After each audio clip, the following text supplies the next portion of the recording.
Okay, we're being recorded right here, and gotta remind me your name. Spencer, yeah. Spencer talks about being y equals x plus 1. Is that right, Spencer? Well, let's try this. Let's see what happens. Okay. Step 1, or they call it step 0 right here. Step 0, you have 1. Step 1, you have 3. Step 2, you have 6. Step 3, we have how many? 10, right? Okay, so let's see if this one works. If I put 0 in for x, 0 plus 1 is 1. That works for that one, right? If I put 1 in, 1 plus 1 is 2. Does that work for that one? No. And we can check again. 2 plus 1 is 3. It doesn't work for that one. 3 plus 1 is 4. It doesn't work for that one. And notice this number is getting progressively larger, right? Okay, so that one doesn't quite work. Let me ask you this, you guys. How many of you figured this out? I saw some of you guys had this figured out right here. The difference between terms is 2 and then 3 and 4. And if we kept following this pattern, what would the fourth one be? 15. And so that set of differences is 5. And so notice that the second set of differences is going up by 1s. Okay?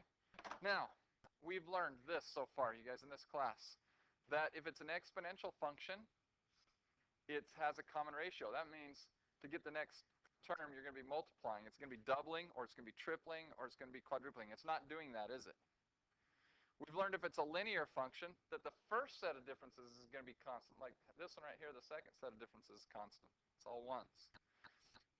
What we've learned about quadratics is if the second set of differences is a constant, like this one is 1, then it's a quadratic. So this right here is a quadratic equation, function. What does a quadratic function look like? What does it have in it that makes it quadratic? It has an x squared. So I know my function is going to be something with an x squared in it, right? Somehow I have to have an x squared in it. We could do this by trial and error and see if we could figure something out, couldn't we? 0 times, if I put 0 in there, 0 squared. Well, if I put 0 in there, 0 squared is 0. And I want 1, so should we try to see if, what should we try? Plus 1, should we see if that works? Let's try that. 1 squared is 1, plus 1 is 2, but that's 3. 2 squared is 4, plus 1 is 6. 3 squared is 9, plus 1 is 10. It works for that one, right? 4 squared is 16, plus 1 is 17. So it only works for 2 of those on there, right? So that's not quite it. Now we could play around with this guess and check, but there's sometimes well, it might come down to being guess and check might be the easiest way to do this one. But let me show you guys something else we're going to do right here on quadratics. I want you to see this. We can first of all take these numbers right here, the y numbers, and see if we can write them as factors. Okay, we can see if we can write them as factors like 1. What's two numbers you can times together and get 1? 1 times 1, okay? What about 3? 1 times 3 is all you can do, right? 6, we could go 1 times 6 or 2 times 3. And we're going to see if we can find a pattern. I can go 1 times 10 or 2 times 5. You know what? Or whoops, 2 times 5. I'm not seeing a pattern. Can you guys see that there's really not a pattern so far? And 15 would be 3 times 5, right? I don't know. Maybe this will go 4 and 7. Huh? Or 3 and 7.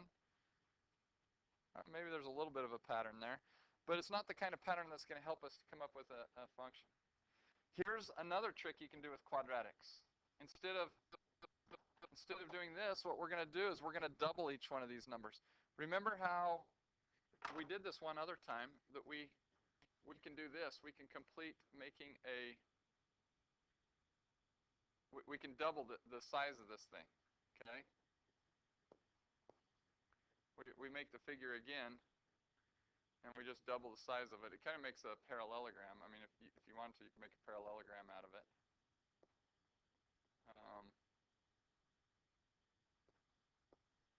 See that one right there? I'm making a parallelogram. I didn't do a very good job on this one over here. Let's see. I could go right here, and then here and here. And there's a parallelogram, right? And I could double these. So we can do it like this. So we have the x and the y, and we have 0 step, 1, 2, 3, 4. We go to 4. And then step 0 is how many? 2. Step 1 is 6. And essentially, we're just going to double all these numbers, right? So 6 becomes 12. The third one becomes 20, and the fourth one becomes 30, right? Now we can do the same thing with this second step right here. We can see if we can write these as linear factors. We can write 1 times 2. What does 6 write as? 2 times 3. What does 12 write as? 3 times 4. Do you see a possible pattern? What about 20? 4 times 5. What about 30? 5 times 6. There's definitely a pattern there, isn't there? Do you guys see that? So there's a pattern. That's going to help us write a quadratic equation. Okay?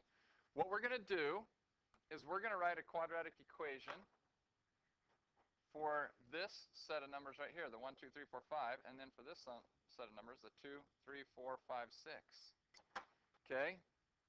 So look right here, you guys. What's the difference between 1 and 2, 2 and 3, 3 and 4, 4 and 5? What's the common difference? 1. So this is going to be 1n. 1n. We can just write it as n. And if I put 0 in, and I want to get 1, if I put 0 in for n, I'm going to get 0, but I want 1. So what do I have to do? Add 1. So there's one of my factors, n plus 1. You can check any of these things. Like if I want to do the third one down here, step 3. If I put 3 in, 3 plus 1 is 4. And that's this one right here, right? So that works. Okay, now let's write a linear factor for these over here. What's the difference between 2 and 3, 3 and 4, 4 and 5, 5 and 6? 1. So once again, I have 1n. And notice, if I put 0 in for n, and I want it to be 2, what do I have to do? I have to add what? 2, right? If I put 3 in, if I put 2 in for n, because remember, here's step 0, then step 1, then step 2, right? Then step 3. So I'm putting those numbers in. So step 3 is the fourth one down. If I wanted this right here, I put 3 in. 3 plus 2 is 5, right? So that's it. Now see these two linear factors? If I multiply those two linear factors together, I will have my quadratic function. What is my quadratic function here? N times n is n squared. N times 2 is 2n. 1 times n is 1n, and 1 times 2 is 2. And I will have n squared plus 3n plus 2. That would have been hard to get by guess and check. But by making a pattern, we were able to get that. Okay? Now, that's how you do something like that.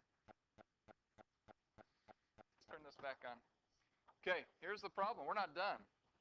Because that right there is the function for this right here. But what did we do to this? We doubled it. So what do we want if we want this one right here, you guys? We got to divide by 2. Good point, Cameron. Thank you. We got to divide that by 2. So my answer is f of x equals, and we're going to change everything to x, x squared plus 3x plus 2 all over 2. That right there is the function that we'll get. Now let's test a couple of these out. Let's put in 3 right here. If I put 3 into that function, 3 squared is 9. 3 times 3 is 9. Plus 2, all divided by 2, right? 9 plus 9 is 18, plus 2 is 20, divided by 2 is 10. Is that what that is? That's 10, right? So, good. Thank you, Cameron. I forgot. We had to go back and divide that by 2. Okay? That's how you do a quadratic explicit one. Those are probably not easy. The exponential and the linear are a lot easier than these, but these are a lot harder. But that's the idea behind it. All right. The other day, we were working on those worksheets, the task, and we didn't have enough time to finish it. So get out those papers that we are sharing, and we're going to finish this task. All right. Last time, we looked at this thing that says called Look Out Below, and we talked about dropping this rock. Here's this guy over here, and he drops a rock off of a cliff. And we talked about how fast gravity pulls things to Earth. How fast does gravity pull things to Earth again, you guys? No? What did you say? 32 feet per second. You guys remember that? Gravity pulls things to Earth 32 feet per second, right? 32 feet per second squared. And we learned what that meant, to square it. What does that mean? Okay. So the first second, here's the first second right here. This guy drops this rock. Here's a picture of it. He drops this rock, and obviously this isn't to scale right here. In the first second, after 1 second, this thing, in that 1 second, it falls 32 feet, right? Then in the second 2, it falls how far? 64 feet, because the speed at which it is accelerating is doubled, hasn't it? Okay? And then the next second, this one, the third second, it's going 96, right? It's 3 times 32, right? And in the fourth second, what's that, you guys? 128. 128 feet it falls in that fourth second. And in the fifth second, this thing falls how far? 160? It just keeps going faster and faster. Now, we know on Earth, what causes it to slow down? Air resistance. If it wasn't for air resistance, that thing would keep going faster and faster like that all the time, right? And we found out that it's going up at a constant rate. That's kind of cool, don't you think? Do you guys know on the moon that there's no air resistance? A feather and a hammer, and it's going to hit at the same time. The nice thing about the cool thing about it is on the moon it only pulls at 6 feet per second. So it would take in 1 second it would drop from the top of my head right here down to the floor. Okay, a hammer and a feather both, right? And that's how fast they're going to fall. That's why you see on the moon an astronaut can jump really high, right? They see him jump up in the air, and they can jump really high because the gravity doesn't pull them down with the same force that the Earth pulls down. What makes the Earth pull down harder? More mass, right? Mass is what pulls things back to Earth. So a planet bigger than the Earth is going to even pull harder. Like on Earth, I can jump with that much power. I can jump that high, maybe 6 inches. But on a bigger planet, I might only be able to jump 3 inches off the ground, right? I would feel a lot heavier.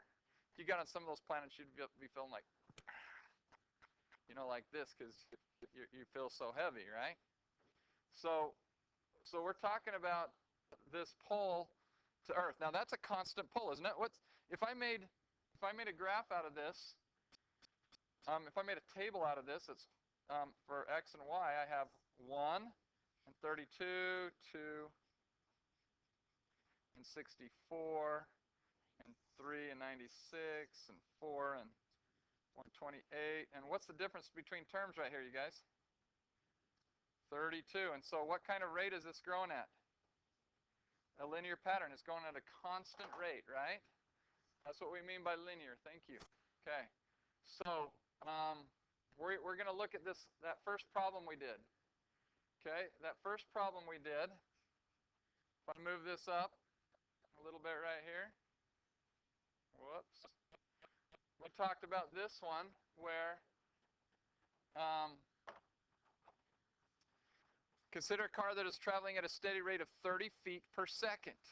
At time t equals 0, the driver of the car starts to increase his speed. That means he accelerates in order to pass a slow-moving vehicle. The speed increases at a constant rate so that 20 seconds later the car is traveling at a rate of 40 feet per second. Graph the car's speed as a function of time. Do you remember doing this last time? Okay, now watch carefully. This is 0. Okay, and then I'm going to go 2, 4, 6, 8, 10. So this is 10. 12, 14, 16, 18, 20. So I'm going to call that 20. That's my time, right? And up here, I'm going to do it this way. I'm going to go 5, 10, 15, 20, 25, 30, 35, 40, 45, right? I should have put the marks on the 10, 20, 30, 40, but it doesn't matter. So here we go. At time t equals 0, so here's time down here, t equals 0. The car's going 30 miles per hour, so we're going to put a point right there, right? At 20 seconds later, so I go out to 20 right here, it's traveling at 40 miles per hour, so that's 20 kind of 40 is right there, right? We drew a line between these, you guys did, to show that constant rate that it was increasing, okay? That was our function. Now remember, before that car started accelerating, it was going at a constant rate, so it was going on a horizontal line like that. Does that make sense? That was in the seconds leading up to before we started calculating it. So it was a horizontal line. And we get to that point. Now it asks you to graph the car speed as a function of time for this 20-second interval. We did that. The next question asks us, it asks us, what is the average speed of the penny in the 1 second interval? Wait, I went way too far, didn't I?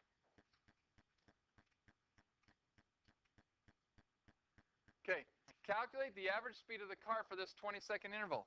What did we do to calculate the average speed between 0 and 20 seconds? We did that, but what did we do at first before you guys learned about that? What did you do?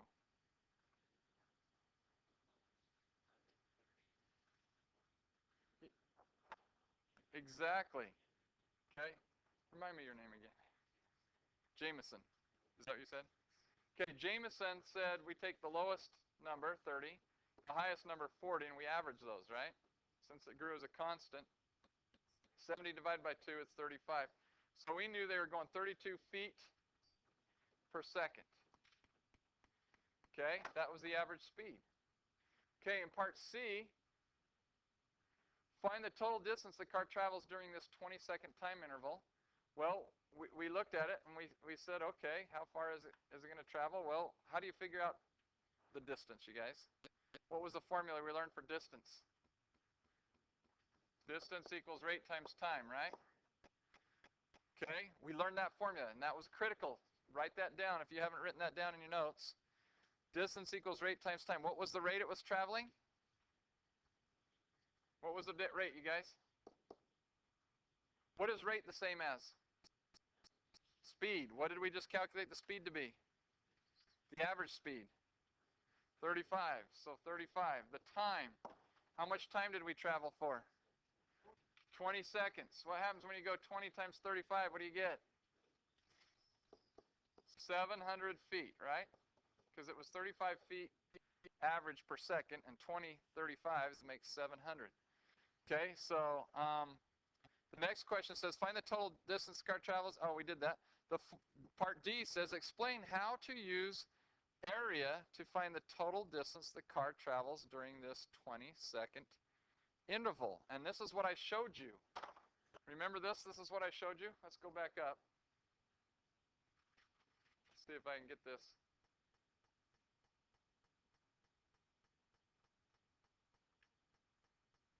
Let's see if I can get this back on here. Is that where we were? Or wait, I'm a little bit high, am I not? Right there? Okay, right there. About. I need to go a little bit higher, but I don't think I can get it right on with this thing. And this is how we showed area. Remember I talked about an area under a curve? I told you guys this is calculus. Oh, whoops. I'm off a little bit here. I'm off to the side right here so I can see that very well. Okay, the area under a curve. When we talk about the area under a curve, we're talking about the starting point to the ending point right here. If we draw vertical lines down to the x-axis, and then the x-axis is our other boundary, this area right inside of here, if we find the area of that, what do we find? The distance it traveled, right? Because this should be 700. Well, if you calculate that this is a, what kind of shape is this, you guys? And you said this early on, Marie. What did you say? What did we do to find the area? We made a triangle and what? And a rectangle, right? What's the size of that rectangle, you guys? Have found the area of that rectangle? What size is it? It's 20 by 30. Yeah, that 25 just is deceiving because remember it goes up to 30 right there. So 25 times 30 is equal to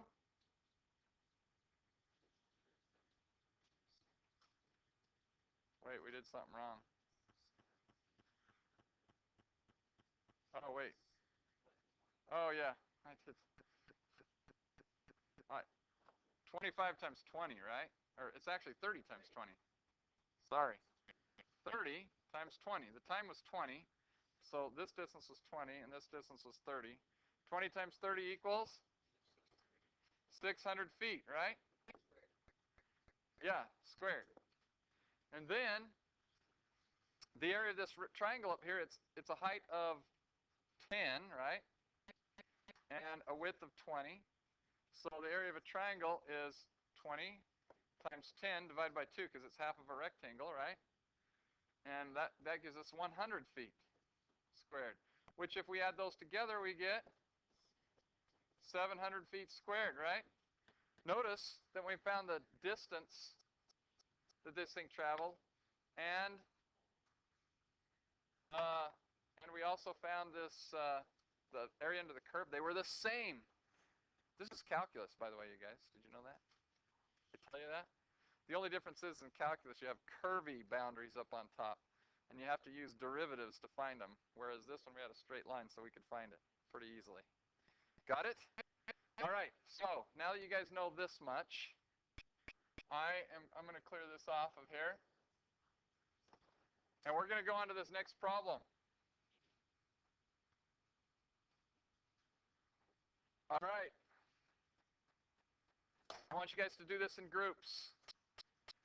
This problem illustrates an important principle. If an object is traveling with constant acceleration, then its average speed over any time interval is the average of its beginning speed and its final speed during that time interval.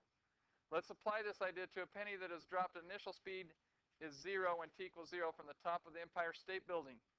Well, what will its speed be after 1 second? What? Everybody tell me. You guys all know the answer to this question. 32 feet. Graph the penny speed as a function of time in the 1 second interval. Okay, go. I'm going to give you a few minutes. Whoops, I forgot to turn that on when I was saying this. Okay. So really quickly, one more time. Our graph went from 0, 0 to 1, 32. That's a straight line. The average speed was found by taking the starting speed to 0, the ending speed 32, adding them together, dividing them by 2, and we got 16. And then we can look at the chart and just see that it traveled 32 feet in that 1 second interval. Okay? The average speed was 16 feet per second. We should have put per second right there, you guys. Okay? All right. No, 16 feet.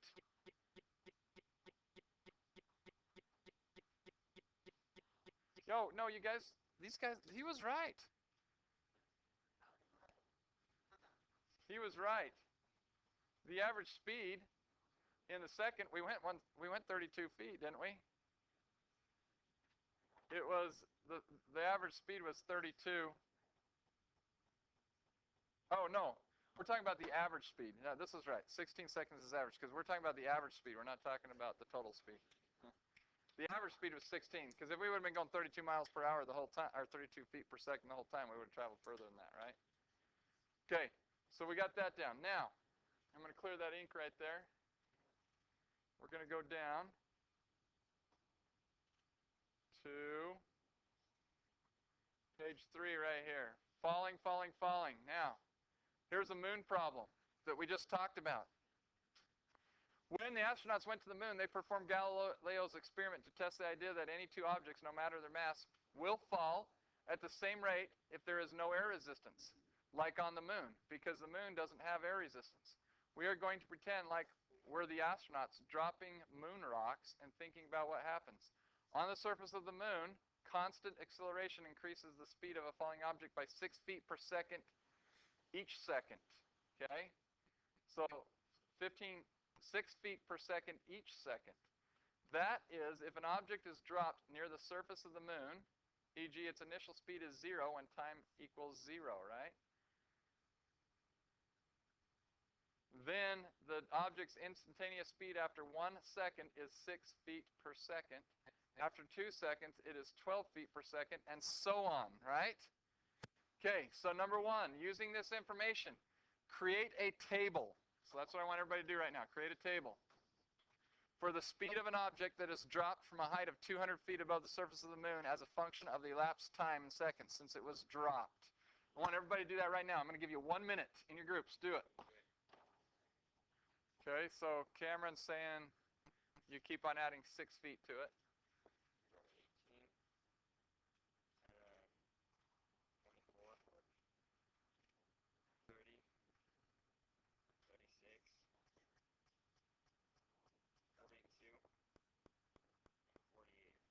Okay, thank you, Cameron. Okay, I think most of you guys had that. As I was going around seeing, it looked like you guys had that. Okay, let's go up right here. Now, we're going on to this next question. Number 2, it says, add another column to your table to keep track of the distance the object has fallen as a function of elapsed time. Explain how you are finding these distances. So, right out here, you guys, we're going to expand this table out. And what should this variable represent? What is it going to represent? Okay, the total distance, right? That's different than this distance right here. This one's the total distance. It's fallen, okay? I'm going to give you a few minutes on that one. Go ahead, see if you can figure it out. I forgot to turn that on again. So we found out the total seconds is about 7.67 seconds. For those at home listening right here, we added, okay, so the total distance after the first was 6 seconds. And then it's 12 plus 6, which is 18. And then 18 plus 18, which is 36. 24 plus 36, which is 60. Because we're getting the total distance that fell. And we figured it was about 7.67 seconds. Got it? Okay. Next one. Go down here. Write an equation for the height of the object above the surface of the moon as a function of time, of elapsed time. Now, if you're going to do it this way, you got to do it the way Cole did it. You got to write how far it's down, right? Write an equation for the height of the object above the surface of the moon as a function of elapsed time. We're going to have to make a new table here. So time and total distance are what it is distance above Earth, right? Above moon, sorry. Above moon. So after 1 second, how far above the Earth's surface were we, you guys? How far had it fallen in the first 1 second, you guys. 6 feet. So how far above the Earth are we? 194, because we start at 200 feet, right? After 2 seconds, 182. After 3 seconds, 164, because all we're doing is we're taking and minusing these numbers right here. This number, and this number, and now this number from 200, right?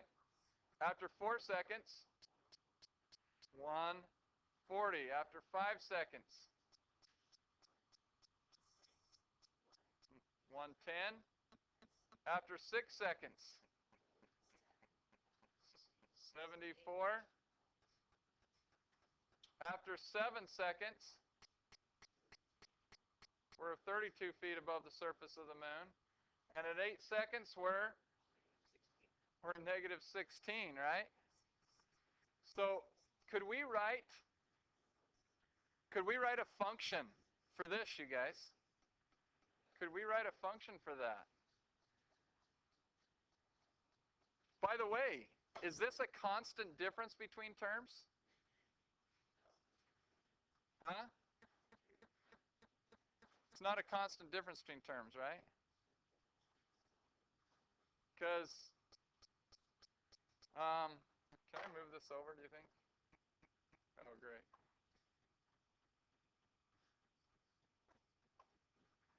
Thought I could move these all over, but I'm going to have to do it all.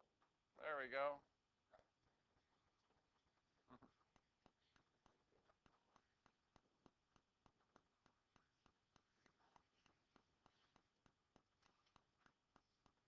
There, I moved it over. What's the difference between these?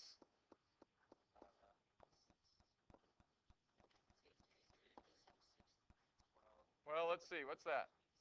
12, isn't it? What's the difference between these? 18? 24? 30? 36? 42? 48. Okay, well, it's going to be, this is a decreasing function. X to the power of 2 subtract 6. Well, if you look right here, 1 squared. If I put 1 squared as only 1, it's not anywhere close to 194, right? So we're going to have to figure a function out for that.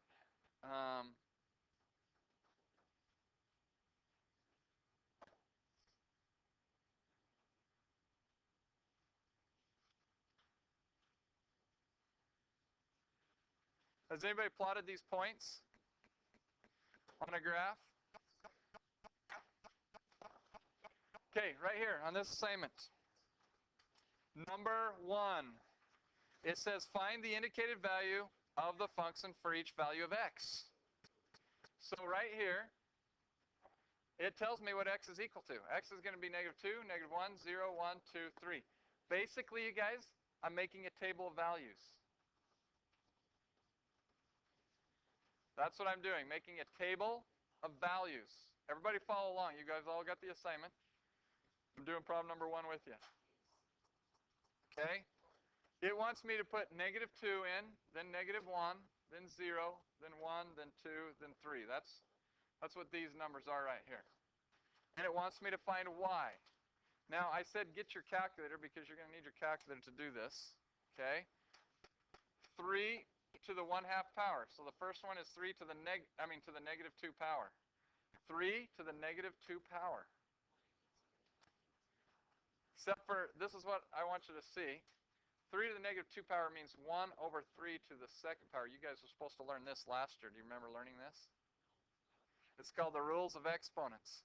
If you have a negative exponent, you put this whole thing in the denominator and make the exponent positive. So it's going to be 1 over 3 squared. Raise your hand if you even remotely remember this. Okay, some of you guys do. Okay, that's what you learn. Well, what is 3 squared, you guys? So this is 1/9. Now, will your calculator change that to 1/9 for you? It will. Let me show you how to do that.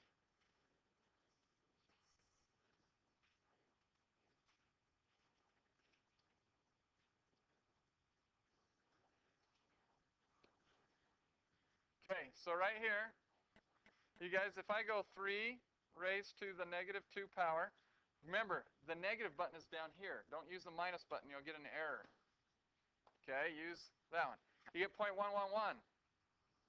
Now, on your calculator, there's a thing that changes the decimals to fractions if it's a rational number. So I can take that number right there, and I can hit my math button. You see this fraction right there? And I hit enter again, and it'll change it to 1/9 for me. Okay? So you can use that function on your calculator to help you change those to fractions. But you should know what these mean. Like the next one, you guys, 3 to the negative 1 power. What's that the same as? 1 over 3 to the 1 power, which is 1/3. Okay? So the next one is 1/3. 3 to the 0 power. Does anybody know what that is? Anything to the 0 power is always 1. How many of you remembered that from last year? All right, good. Okay. Okay, 3 to the 0 power is 1. Okay. 3 to the 1 power. 3. 3 to the 2nd power. 9. 3 to the 3rd power. 27. There's all my numbers. Number 1 is done. Okay? You are going to do that with each of the problems 2 through 5. Got it?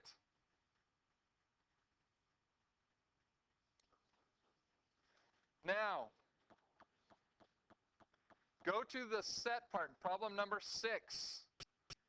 The Sears Tower in Chicago is 1,730 feet tall. By the way, I think that's taller than the Empire State Building. It's the tallest building in Chicago, which I think it used to be. I think when the Twin Towers went down, I think it was the tallest building in the United States, if I remember right. When the Empire State Building was built, it was the tallest building in the United States. But then the Sears Tower was built, and it passed it. And then the Twin Towers in New York were built, and they were taller than the Sears or the Empire State Building. But since the Twin Towers aren't there anymore, I think Sears Tower is now the tallest building in the United States. Okay?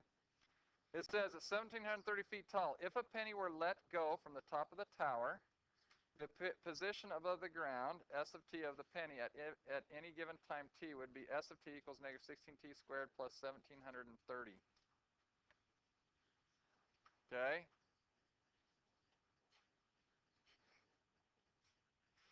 It says fill in the missing positions in the chart, then add to get the distance fallen. Okay, so see how it has the 1 second, 2 second, 3 second? You're going to fill that in like we've been doing. You guys learned how to do that, right? Turn it over. You're going to go through and answer each of those questions 6 through 16. See if you guys can do this, okay? Now, go to the go part on the back. Clear to 18. That whole Sears Tower problem goes clear to 18. Okay, everybody go to problem number 19. Number 19. Number 19 says find f of 9 given that f of x equals, does that say x squared, you guys? My eyes are a little bit bad. X squared plus 10. All that means is that f of 9 means that we're going to replace x with 9 and evaluate that. What's 9 squared, everybody? So 81 plus 10 is 91. So that's all we're doing. That's function notation. So all you have to do is plug 9 into that function and get the answer, okay? I would suggest you guys do 1 through 5 and then 19 through 25 first, and then go back and work on that Sears Tower problem, okay? Do as much of it as you can, okay? But we're going to do this whole assignment, yep. We're going to do the whole assignment.